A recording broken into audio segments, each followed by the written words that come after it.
Good morning, everyone, and welcome to our HE Launch webinar series. And this is episode 16.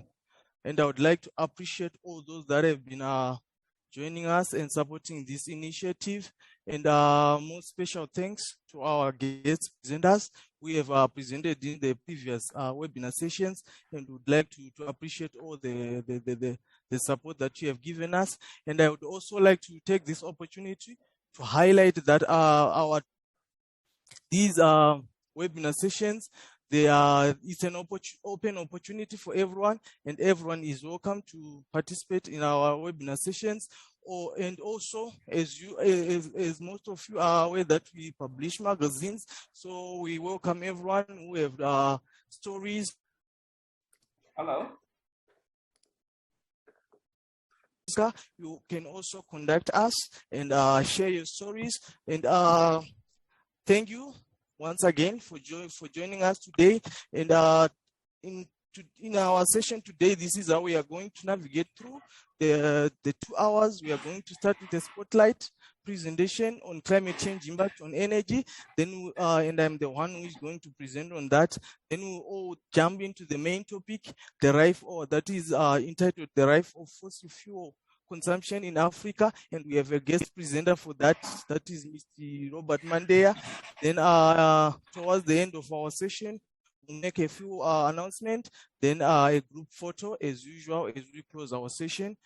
Then, a few housekeeping rules to keep this session smooth. Whenever you are not talking, whenever you are not contributing to the session, make sure you mute your mic. And when you are about to speak, you can then you can then unmute your mic and contribute. And also, it's optional to leave your video on, depending on your network bandwidth, its strength. But that is option. And in case the presenter is still presenting, but you have something that you may want to highlight, or something that you have noted the question, but you feel like you cannot interrupt the presenter, you can make use of the chat section. Put in your comments, put in your contribution, put in your questions. We can always refer to those once the presenter is done presenting. And if you also want to make an endorsement, or for the presenter to note you during his presentation, you can make use of the reaction buttons so that the presenter can notice you. Okay, everyone, let's relax and sit back and hear what our guest is going to share with us. Let's all enjoy this great session. That is this great session. Thank you. So, like I highlighted, I am the one who is going to take you through the spotlight. So, let me quickly share my screen with everyone, my PowerPoint, so that I can start off the presentation.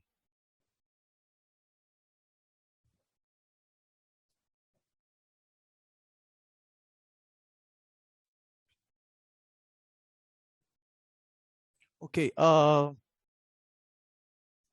over the years,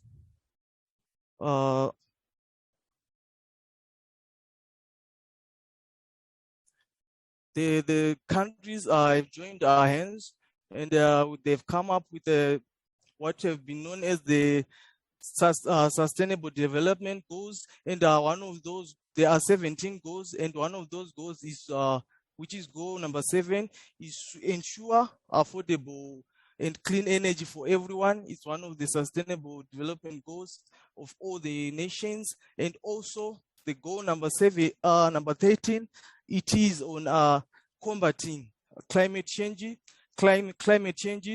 at the global stage. So today I've taken this opportunity to highlight how and why we are aiming to achieve those goals, and how climate change is affecting one of our goals, that is the sustainable. That is the goal number 7. Climate change impacts on sustainable development goal number 7.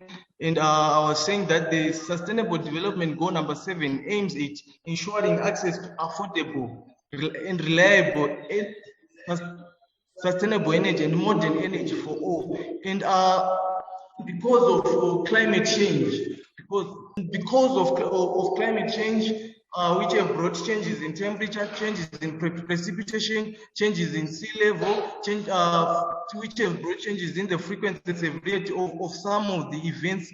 It has affected how much energy is produced and how it is delivered, as well as it is consumed. So these are the manifestations of climate change. And to define climate change, this is a shift or a change in the seasonal patterns or the climate patterns that brings about either positive or negative changes in certain parameters such as temperature and precipitation, as I has highlighted. So this has affected the way energy is produced, delivered, as well as consumed. So I'm going to highlight how these climate changes have affected energy and the achievement of sustainable development goal number 7. So speaking about temperature change, it is known that increased evaporation has reduced water levels of some reservoirs used for hydropower generation.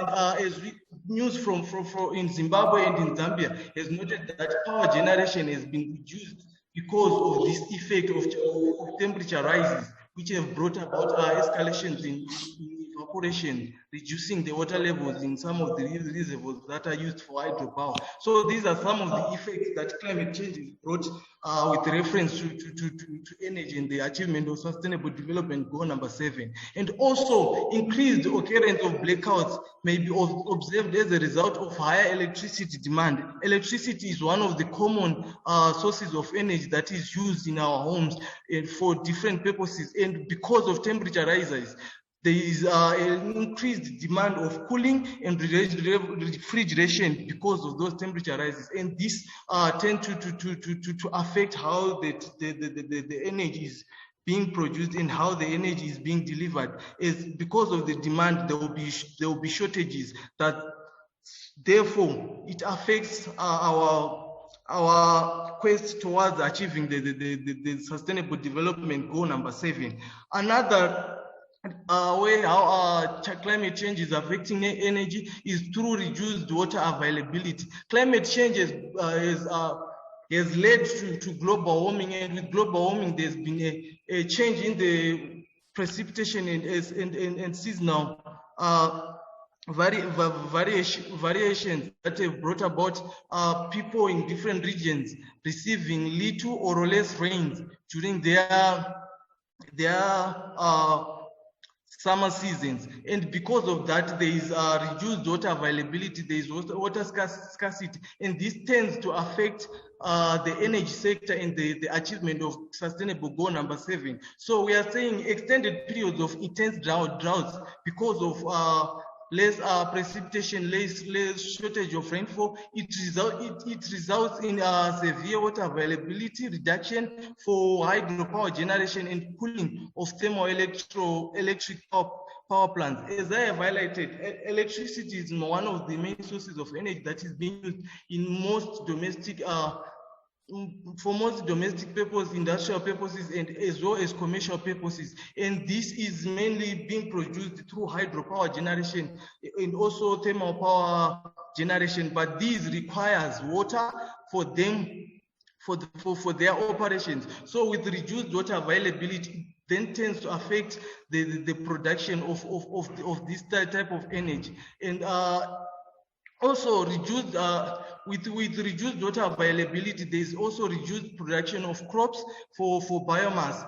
In the few years back, people have been moving to as a way to promote our sustainable development goal number 7. People have been opting for clean energy such as biofuels and bioenergy, and some of them have gone to the extent of plowing of plowing or producing the core crops that they need as biomass.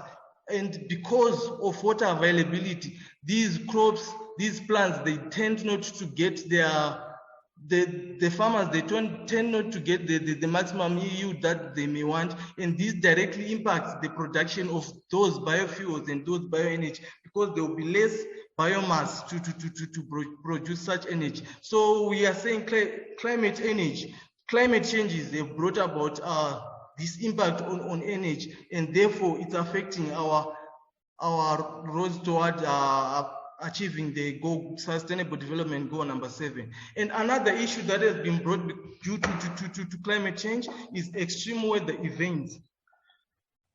And with extreme weather events, we are now talking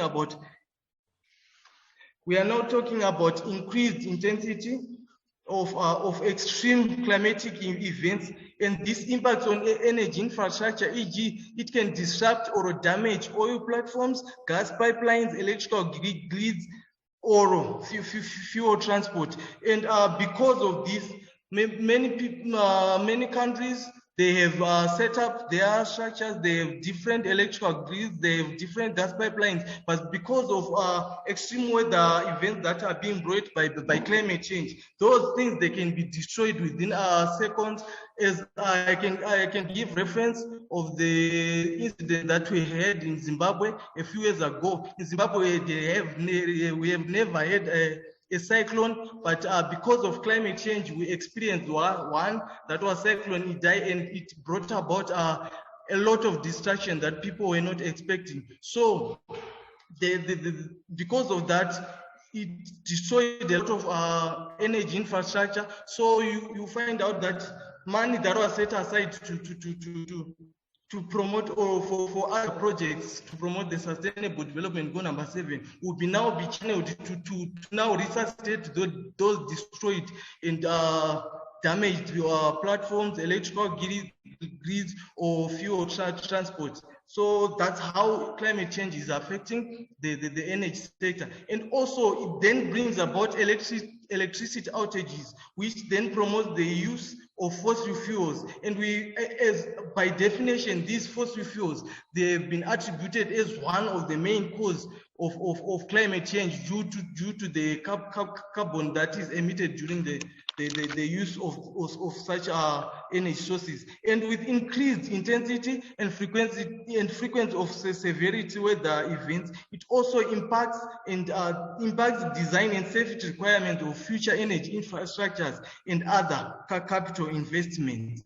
Ladies and gentlemen, with what I have presented to you, I would like to conclude by saying climate change is an ongoing phenomenon that, whether human-induced or not, it has an impact on our livelihoods. As we have seen those, as I have highlighted the effect of climate change on energy, you can see how it's impacting our livelihoods and how it's impacting our quest towards the achievement of sustainable development goal number 7. And we are saying, with changes in climate change, it can significantly sharpen the energy investment risk. That is to say, when people are now setting up their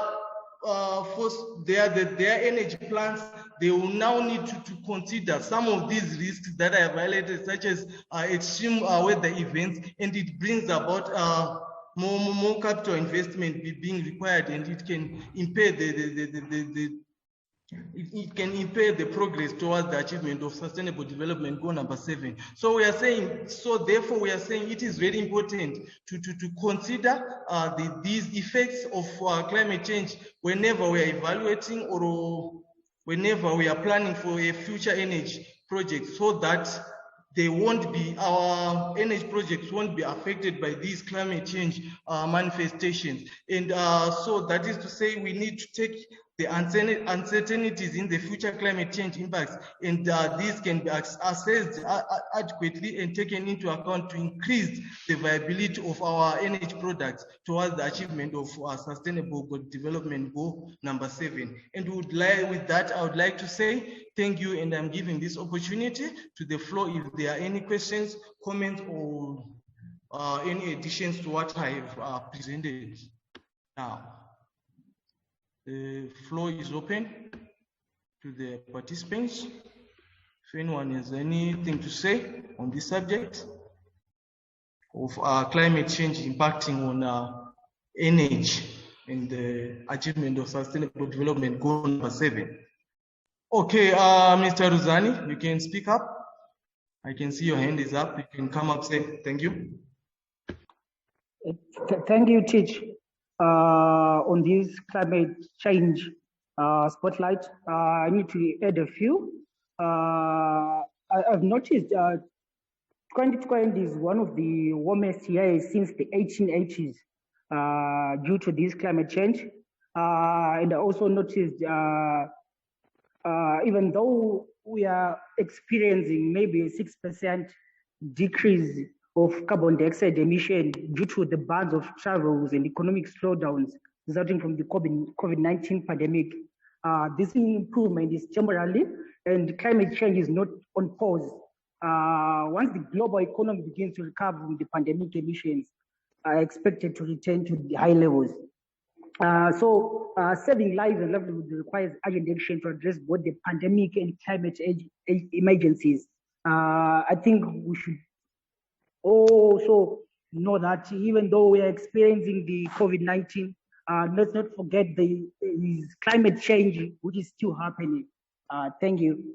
Thank you, Mr. Zani, for that contribution. It's actually said because when the COVID-19 started 2 years in 2020, the world was brought together and there was in solidarity to fight that pandemic, that global crisis. But with climate change, it's another global crisis that have been affecting us previously. But the sad thing is that it's not getting as enough attention as COVID-19 is getting, and that in turn is also affecting other sectors such as energy, as I highlighted. Thank you for that contribution, Mr. Rosani. Is there anyone else who might want to say something? Okay, if not, I think this brings us to the end of our session, our spotlight. And thank you for those that have participated. And I would like to believe that what I presented will help us and will rethink our approaches towards this climate change. We need to combat climate change and also achieve sustainable development goal number 13 so that we can achieve other goals that are being impacted because of climate change. Thank you thank you everyone.